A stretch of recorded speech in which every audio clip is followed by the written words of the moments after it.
1 कोटीचं insurance, स्वतःवर 57 लाखांचं कर्ज आणि त्या कर्जातून मुक्त होण्यासाठी स्वतःच्याच मृत्यूचा बनाव केला आणि स्वतःची गाडी जाळून टाकली आणि नातेवाईकाने गणेश चव्हाणचा मृत्यू झाल्याने टाहो फोडला।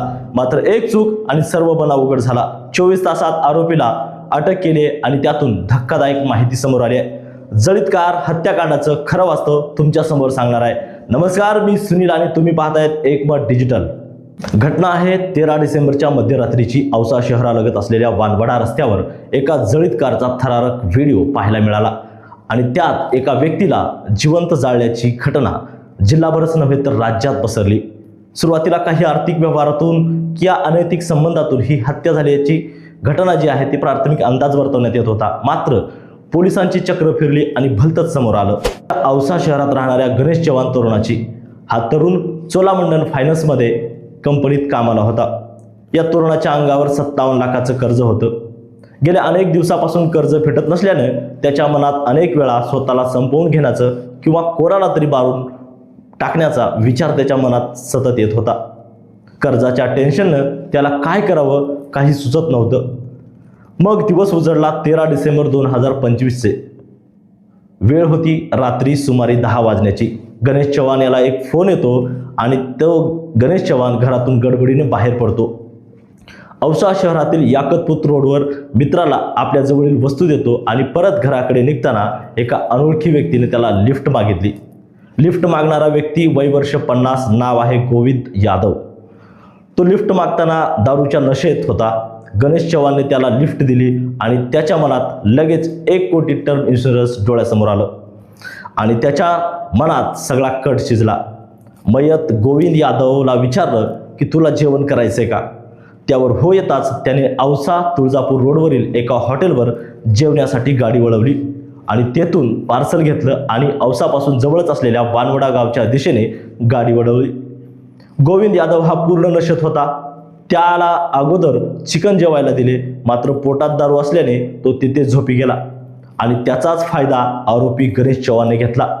त्याला ड्रायव्हर सीटवर बसवलं, सीट बेल्ट लावला, प्लास्टिक पिशवी आणि पेपरच्या साहाय्याने आग लावली। पण लावलेली आग विझणार नाही यासाठी त्याने पेट्रोलची टाकी लिकेज केली आणि गणेश चव्हाण तेथून फरार झाला। पण इकडे बघता बघता गाडीने पेट घेतला आणि परिसरात भीषण आग लागल्याची माहिती रात्री 11:30 वाजता 112 वरून पोलिसांना कॉल आला। निर्जनस्थळी गाडी पेट घेतली आहे, त्यावर पोलिसांनी घटनास्थळी लगेच धाव घेतली। आग विझवण्यासाठी अग्निशमन दलाला पाचारणही करण्यात आलं। आग विझली, मात्र गाडीत मृतदेह जळालेल्या अवस्थेत पोलिसांना आढळून आला। आता पोलिसांना प्रश्न पडला की गाडी कोणाची आहे, यामध्ये व्यक्ती कोण आहे आणि आग लावली हा प्रश्न पोलिसांच्या समोर होता। यामागे हत्या आहे की अपघात आहे यासारखे अनेक प्रश्न पोलिसांच्या समोर उभे होते। गाडीच्या नंबर प्लेटवरून गाडी मालकाचा शोध काढला। औसा तांडा येथील चव्हाण नामक व्यक्तीच्या नावाने ही गाडी होती, मात्र ती गाडी आपल्या नातेवाईक गणेश चव्हाण वापरत असल्याची माहिती मिळाली। आरोपी गणेश चव्हाणच्या घरी चौकशी केली असता गणेश 2 दिवसापासून बेपत्ता आहे, त्याचा फोन लागत नसल्याने घरच्यांनी सांगितले। पोलिसांनी गणेशची गाडी मिळाली आहे, त्यात अर्धवट जळालेला मृतदेह मिळाला आहे असे सांगितले। गणेशच्या घरच्यांनी हा मृतदेह गणेशचाच असल्याच्या खात्रीने सांगितले, पण पोलिसांच्या मनात काही पटत नव्हते। पोलिसांना वाटत होते की कुठेतरी काहीतरी चूक होते। औसा पोलीस आणि स्थानिक गुन्हे शाखेचे पोलीस निरीक्षक सुधाकर बावकर यांनी तपासाची चक्रे फिरवली आणि त्यातूनच चोलामंडल इन्शुरन्स कंपनीला इन्शुरन्स क्लेम करण्यासाठी कॉल गेल्याचे कळले होते। तर गणेशची पोलिसांनी हिस्ट्री काढली, त्यात तो सुद्धा चोलामंडलमध्ये कामाला असल्याची माहिती मिळाली। गणेश चव्हाणने गेल्या 3 वर्षापूर्वी 1 कोटी रुपयांचा आपला टर्म इन्शुरन्स काढला होता, मात्र त्याच्या अंगावर 57 लाखांचं कर्जही होतं। या सर्व गोष्टीवरून पोलिसांना आणखीन तपासाला वेग आला आणि शेवटी गणेश चव्हाणच्या संपर्कात असलेल्या एका महिलेला पोलिसांनी ताब्यात घेतलं। पोलिसी खाक्या दाखवताच तिने गणेश सोबत बोलत असल्याचं कबूल केलं। गणेश चव्हाणचा पत्ता सांगितला आणि कसलीही वाट न बघता पोलिसांनी त्याचं लोकेशन ट्रॅक करून त्याचा पाठलाग केला।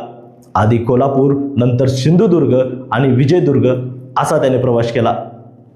पोलिसांनी पाठलाग करत त्याला ताब्यात घेतले तर 1 कोटी रुपयाचा इन्शुरन्स क्लेम करून आपले कर्ज फेडण्यासाठी त्याने गोविंद यादवची हत्या केल्याची कबुली केली। आपली स्कोडा कंपनीच्या गाडीत जिवंत व्यक्तीला जाळून आपण शर्मा ट्रॅव्हल्सने सिंधुदुर्गला आणि तेथून बसने विजयदुर्गला गेलो आहे असे सांगितले। पण यात एक चूक आणि सर्व बनाव उघड झाला। लातूर पोलिसांनी गणेश चव्हाण याला ताब्यात घेतले आहे। या कटात आणखीन कोणी सहभागी आहे का याचाही पोलीस तपास करत आहेत। लातूर पोलिसांना 24 तासात आरोपीला बेड्या ठोकण्यात यश आलं आहे। या घटनेवरून तुम्हाला काय वाटतं ते आम्हाला कमेंट करून सांगा।